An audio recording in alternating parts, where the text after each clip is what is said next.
You've been fasting for a few hours now. Your stomach is growling, your energy feels low, maybe your hands feel a little cold, and at some point, a quiet question shows up in your mind. Is this actually working? Or am I just stressing my body out? This is the exact moment most people quit. Not because fasting failed, but because they misread what their body was trying to tell them. In American culture, we're taught that discomfort means danger. If something feels off, we assume something is wrong. So when fasting feels uncomfortable, the natural reaction is to stop, eat something, and fix the feeling. But here's what almost no one explains clearly. The sensations that make you doubt fasting are often the very signs that it has just started to work. Feeling hungry doesn't automatically mean your body is in trouble. Feeling tired doesn't mean you're losing muscle. Feeling cold doesn't mean your metabolism is broken. Most of the time, it means your body is doing something it hasn't been allowed to do in years, switching fuel sources. And when that switch begins, it rarely feels smooth at first. The real problem isn't that people fail at fasting. The problem is that they panic at the wrong signals. Once you understand what those signals actually mean, the experience changes completely. Before we go any further, let's slow this down and get one thing clear. This is educational content, not medical advice. If you have a medical condition, take medications, or have a history of eating disorders, fasting isn't something you should experiment with casually. Always talk to a qualified healthcare professional first. That said, for healthy adults, the human body is far more resilient than we've been led to believe. We live in a culture where constant eating is normal, and discomfort is treated like an emergency. So when you stop eating and your body reacts, it's easy to assume something has gone wrong. But discomfort and danger are not the same thing. There's a critical difference between your body adapting and your body breaking down. The goal of this video isn't to push you to ignore warning signs. It's to help you recognize which signals are normal, temporary adaptations, and which ones mean it's time to stop. Once you understand that difference, fear loses its grip, and clarity takes its place. To really understand what's happening during a fast, it helps to listen to someone who didn't just read about it, but spent decades watching it unfold inside the human body. Dr. Mark Mattson is a neuroscientist at Johns Hopkins University and a former chief of the Laboratory of Neurosciences at the National Institute on Aging. The National Institutes of Health considers him one of the world's leading experts on intermittent fasting and human metabolism. What makes his work different isn't just the credentials, it's the curiosity behind it. Long before fasting became a trend, Dr. Mattson began skipping breakfast back in the 1,980 seconds simply because he noticed something unusual. He felt more alert, more focused, more mentally clear. Instead of brushing that off, he asked a deeper question: why would the brain feel sharper when food is scarce? That question led to more than 25 years of research and, in 2019, a landmark paper in the New England Journal of Medicine, one of the most respected medical journals in the world. In that paper, he described a process that quietly explains almost every sensation people feel during fasting. He called it the metabolic switch. And once you understand that switch, everything starts to make sense. Here's what the metabolic switch actually means in simple terms. When you eat, your body runs primarily on glucose sugar from food. Some of that sugar is used immediately, and some is stored in the liver as glycogen, essentially a short-term backup battery. But that backup doesn't last very long. For most people, liver glycogen is largely depleted after about 10 to 12 hours without food. Once that happens, your body faces a choice. It can't keep running on sugar, because there isn't enough left.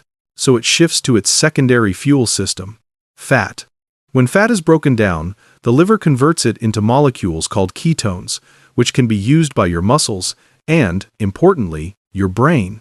That shift from burning sugar to burning fat is the metabolic switch, and this is the part most people don't realize. Almost every strange or uncomfortable sensation during fasting shows up right around this transition. Hunger spikes. Energy feels unstable. Your body temperature may drop slightly. Your brain feels foggy before it feels clear. None of that means something is going wrong. It means your body is rewiring how it produces energy.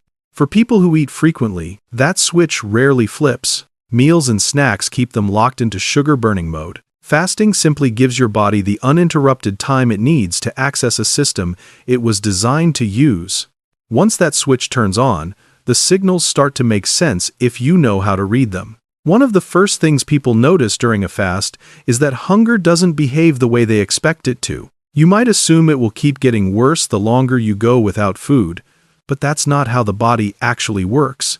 Instead, hunger comes in waves. It rises, feels intense for a while, and then fades, even if you still haven't eaten.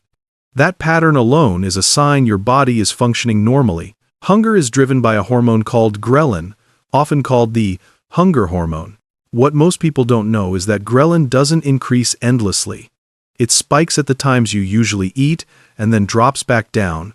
So, if you feel hungry around noon or early evening and then surprisingly okay an hour later, that's not willpower, that's biology. Another early sign that often surprises people is a metallic or slightly fruity smell on the breath. It can feel uncomfortable or embarrassing, but it's actually one of the clearest signals that the metabolic switch has flipped. When your body starts burning fat, your liver produces ketones, and one of them, acetone, leaves the body through your breath. That smell is physical proof that you're no longer running on sugar. Covering it up with sugary gum or mints may seem tempting, but those can interrupt the fast itself. Then, there's the feeling of being cold. Hands, feet, or even your nose may feel colder than usual. This doesn't mean your metabolism is damaged. When you're not eating, the thermic effect of food disappears, insulin levels drop, and your body conserves energy by reducing heat output and prioritizing blood flow to vital organs. Feeling cold is not a failure signal, it's an efficiency signal. These early sensations can feel unsettling, but together they point to one thing. Your body is adapting exactly the way it was designed to. In the early hours or the first day of a fast, fatigue is common. You might feel sluggish, heavy, or mentally slow, especially if your body has relied on frequent carbohydrates for years. Many people interpret this as weakness and stop right there. But this initial fatigue is not the destination. It's the transition. When your blood sugar rises after a meal, it also falls afterward, and that rise and crash cycle creates brief bursts of energy, followed by dips. Most Americans live inside that cycle every single day. Fasting interrupts it. As glucose availability drops and the metabolic switch engages, your body begins increasing fat oxidation and ketone production. Ketones deliver energy more steadily than sugar does. There are no sharp spikes, no deep crashes, just a smoother, more consistent fuel supply. That's why people who push past the early fatigue often report something unexpected. Their energy evens out. No afternoon slump. No post-meal sleepiness. There's another protective change happening at the same time. During fasting, growth hormone levels can rise 3 to 5 times, and in some studies even higher. This matters because growth hormone helps preserve lean muscle tissue while the body burns fat. Many people fear that fasting automatically leads to muscle loss, but the body anticipates scarcity and adapts.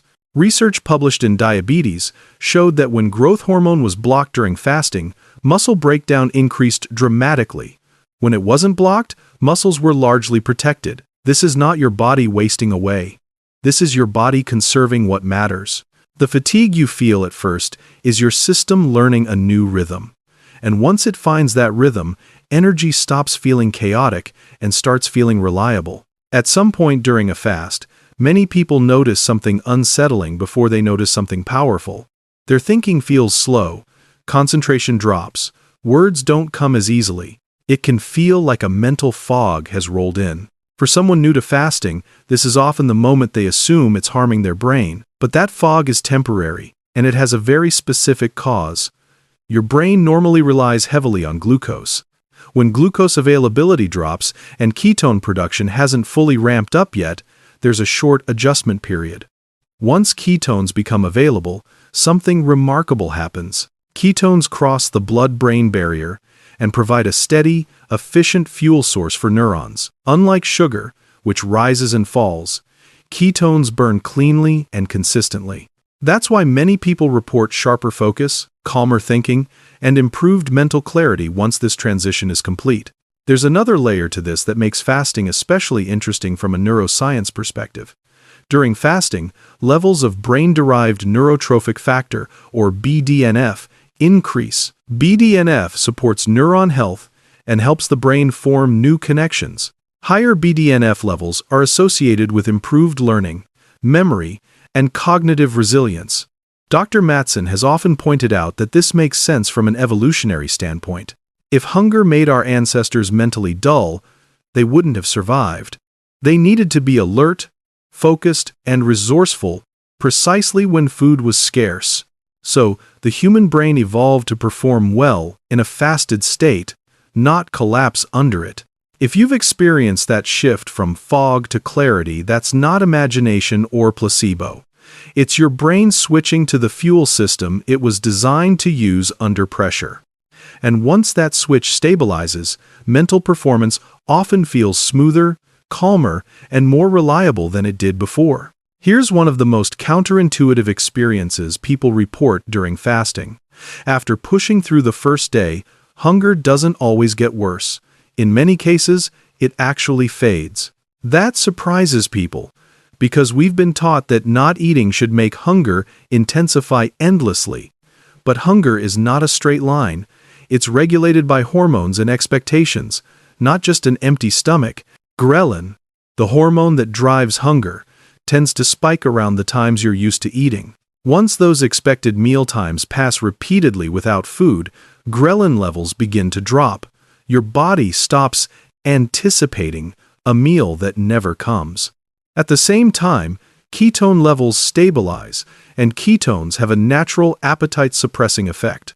Your body is now getting steady energy from stored fat, so it doesn't need to keep sending urgent hunger signals. Another factor is blood sugar stability. Without constant glucose spikes and crashes, the sudden urges to eat ease up. You're no longer riding an emotional and biochemical roller coaster driven by meals and snacks.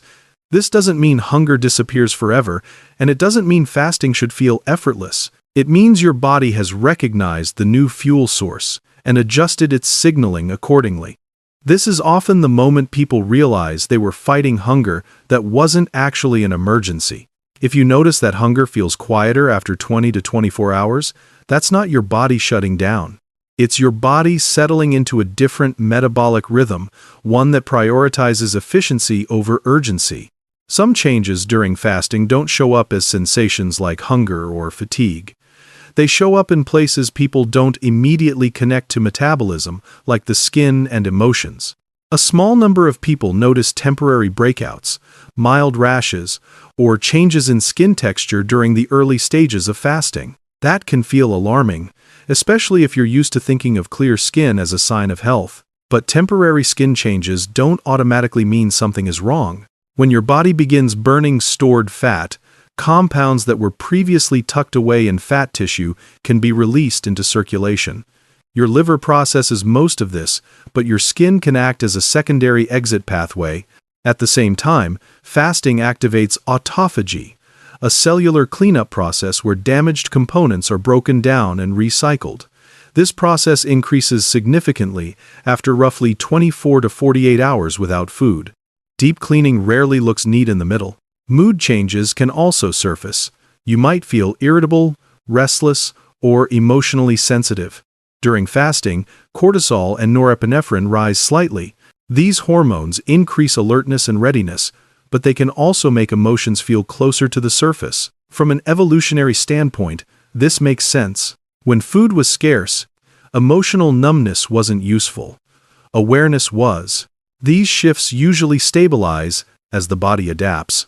Gentle movement, slow breathing, and adequate hydration can help smooth the process. If skin issues are severe or mood changes feel overwhelming, that's a signal to pause and reassess. But mild, temporary shifts are often part of your body recalibrating inside and out. When you step back and look at these signals together, a clear pattern emerges. Hunger that rises and falls, breath that changes, feeling cold, early fatigue that gives way to steadier energy, mental fog, that turns into clarity. Hunger quieting down after a full day, temporary skin changes, subtle mood shifts. These aren't random side effects, they're coordinated responses. They all point to the same underlying process, the metabolic switch turning on. Your body isn't malfunctioning, it's reorganizing. For years, frequent meals have kept it locked into one fuel system. Fasting gives it the uninterrupted time it needs to access another, and transitions are rarely comfortable at first. From an evolutionary perspective, this makes perfect sense. Humans didn't evolve with constant access to food. We evolved with systems that allowed us to stay alert, efficient, and resilient when food was scarce. When fasting feels challenging, it doesn't mean your body is failing you. It often means it's doing exactly what it was built to do, adapting under pressure instead of panicking. If there's one thing to take away from this, it's this. Discomfort during fasting doesn't automatically mean danger. It means your body is communicating. The key is learning which signals reflect normal adaptation and which ones mean it's time to stop. Fasting should challenge you, not harm you. Severe dizziness, confusion that doesn't pass, or feeling unable to function are reasons to break a fast and reassess. But for most people, the early discomfort is simply part of the transition. Your body is switching fuel sources, stabilizing energy, and activating systems that modern eating patterns rarely allow to engage. In the next video, we'll talk about what happens when you break your fast, and why how you eat afterward may matter even more than how long you fasted. If you've experienced any of these signs, share your experience in the comments. And if this helped you understand what your body was trying to say, pass it along to someone who might be doubting themselves right now.